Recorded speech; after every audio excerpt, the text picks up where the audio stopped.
Moderate بنے مگر شرم اور حیا ہو، ہمبل بھی ہوں اور اس میں شرم اور حیا. تو لباس ساتر و ٹائٹ نہ ہو، کیا جس میں انگ اور اعضاء نظر آئیں، یہ نہ ہو. کھلا لباس رکھیں، اس کا بھی ایک حسن ہے، اس کا بھی ایک حسن ہے. حسن کا تصور بدلنے کی ضرورت ہے. آپ افریقہ چلے جائیں، وہاں کالا رنگ حسین رنگ ہے. بولیے، یہ مقابلے ہوتے ہیں عورتوں کے حسن کے، تو کئی بار کالے رنگ کی عورتیں وہ پوری دنیا میں فرسٹ آتی ہیں کہ نہیں؟ کیا بولتے ہیں، کیا بلا ٹائٹل ہوتا ہے اس کا، مس ورلڈ ہوتا ہے، اس میں کالیاں بھی آتی ہیں کہ نہیں؟ بولیے. تو افریقہ جائیں تو ان کو کالا رنگ پسند ہے، اور پاکستانی قوم کی طرف دیکھیں تو وہ سفید پرست ہے. پاکستانی قوم نیلی سفید پرست ہے، بے شک اندر سے شیطان ہی ہو گورے رنگ کا. گورے رنگ میں شیطان چھپا ہو، وہ گورے رنگ کے اوپر مست ہوتی ہے. بہو لانی ہے، گوری لانی ہے، بے شک بعد میں اس دیواجی زندگی کے پرخشے اڑ جائیں. ہماری ایک بہت نیک اور صالح بہن ہے، بہت نیک اور صالح. ان کی بہو آنے کا ایک مسئلہ تھا، تو وہ کہنے لگی کہ اگر بہو لیں تو ایسی تو ہو نا جی، اٹھ دے بیٹھ دیا گھر چلدی پھر دی، اکھاں نو ٹھنڈک تا لگے نا، دل تا خوش ہوئے نا، چلے پھرے تا دل تا دیکھا نو تا جی کرے نا، خوش ہوئے. ہماری بڑی نیک صالح اللہ والی نیک صالح بہن، ان کی بھی یہ خواہش، یہ کہا. تو مقصد یہ ہے کہ ہم صورت اور ظاہر گورے پن پہ جاتے ہیں. کہیں کالے کا حسن کا معیار ہے، کہیں گورے کا معیار ہے، اور کہیں نہ کالا دیکھتے ہیں نہ گورا دیکھتے ہیں. آپ ویسٹرن ورلڈ میں کریں، میں کئی بار جوڑے دیکھتا ہوں اور مجھے سمجھ میں نہیں آتی زندگی میں کہ یہ جوڑا کیسے بن گیا. عورت کالی ہے، مرد گورا ہے. کبھی مرد کالا ہے، عورت گوری ان کی زندگی چل رہی ہے. میں پوچھتا ہوں یہ کیسے جوڑ بنتا ہے؟ انہیں کہا ان کا کنسیپٹ ڈیفرنٹ ہے.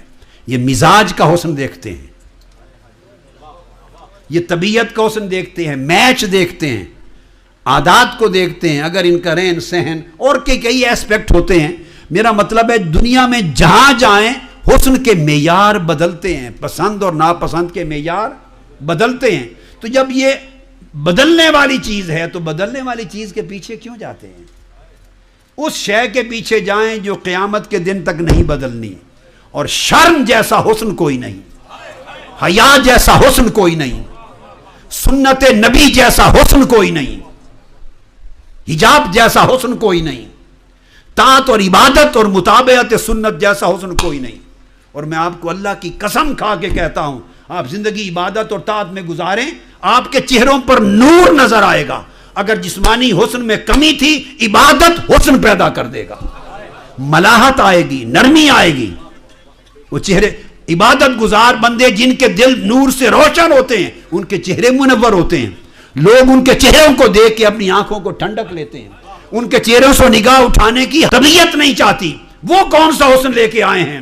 وہ ان کا نور طاعت ہوتا ہے، نور عبادت ہوتا ہے، نور تقوی ہوتا ہے. وہ باطن کا نور ظاہر کو بھی خوبصورت کر دیتا ہے.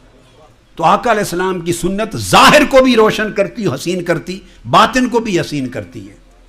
لہذا بیٹے بیٹیاں جوان ان مصنوعی من گھڑت فرسودہ دجالی اور شیطانی معیارات سے نکل جائیں. اپنی آئیڈینٹی قائم کریں، اپنا تشخص قائم کریں، اپنی آئیڈینٹی کمپلیکس سے نکلیں. یہ سارا انفیریورٹی کمپلیکس ہے. یہ تقسیم ہے نا، وائٹ، براؤن اینڈ بلیک، اور ایشین پاکستانی جو کہ براؤن ہے، نہ ادھر کے نہ ادھر کے. کئی سیدھے سیدھے بلیک ہوئے، کئی سیدھے وائٹ، اور ہم لوگ براؤن ہیں، نہ ہی نہ شی، نہ وائٹوں میں نہ بلیکوں میں. ہمیں کمپلیکس زیادہ ہے، بلیکس کو نہیں ہے کمپلیکس. آپ دیکھ لیں ان کو کمپلیکس، نہ وائٹس کو ہے کمپلیکس اور نہ بلیک ورلڈ کو کمپلیکس ہے. یہ صرف براؤنش ورلڈ کو کمپلیکس ہے. پاکستانیوں کو، ہندوستانیوں کو، بنگلہ دیش، ہماری قوم کو اپنی شناخت کھو دینے میں سب سے آگے ہیں. احساس کمتری ہے، انفیریورٹی کمپلیکس ہے. نکلو اس سے. تم مصطفیٰ کی امت ہو، تم سے بڑا اقوام و ملل میں کوئی اونچا نہیں ہے. تم آقا کے غلام ہو، کلمہ محمد پڑھنے والے ہو صلی اللہ علیہ وسلم، پھر حضور کی غلامی اتباع میں آؤ، تم سے عزت باعزت ہے کوئی نہیں دنیا میں. اپنے اس انفیریورٹی کمپلیکس کو ختم کرو، کانفیڈنس ڈیولپ کرو اپنا، کانفیڈنس. اور کانفیڈنس علم سے، تقوی سے، نالج سے، اپنی ایفرٹ سے آتا ہے. یہ لباس وغیرہ اونچ نیچ کرنے اور یہ سارے ملنگی لباس بھی نکل آئے ہیں، تو یہ اس قسم چیزوں سے کانفیڈنس نہیں آتا، نہ کوئی عزت بنتی ہے. دوسری قوم کے لوگ سمجھتے ہیں کہ یہ بے وقوف لوگ ہیں، ان کا اپنا کوئی وقار نہیں، یہ کمپلیکسڈ ہیں، ان کا اپنی کوئی آئیڈینٹی. دوسرے لوگ الٹا نگاہ نیچی رکھتے ہیں.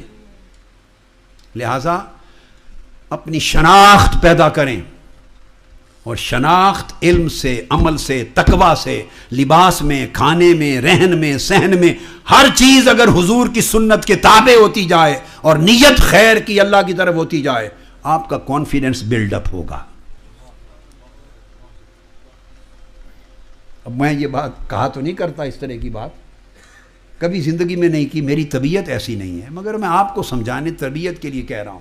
لائیں دنیا کے جس بڑوں کو لانا بٹھائیں، دیکھتے ہیں کہ کس کے ہوتے ہوئے ہمیں کوئی کمپلیکس ہوتا ہے. میرا مطلب ہے ہم یہاں انگلینڈ میں بیٹھے ہوں، یا انگلینڈ میں بیٹھے ہوں اور آپ کی پوری برٹش گورنمنٹ کے سارے سامنے بیٹھے ہوں، یا وائٹ ہاؤس ہو، ساری دنیا بیٹھی ہو، خدا کی قسم جن کی نگاہ میں حسن مصطفیٰ جچا ہے ان کو کبھی انفیریورٹی کمپلیکس نہیں ہو سکتا.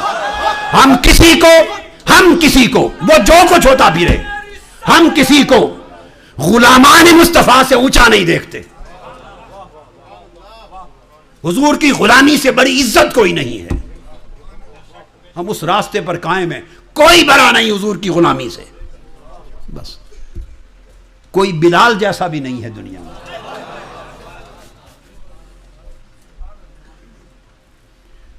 تو اپنے اندر کانفیڈنس ایمان کا، اسلام کا، دین کا، عمل کا، حضور علیہ السلام کی سیرت و سنت کا پیدا کریں.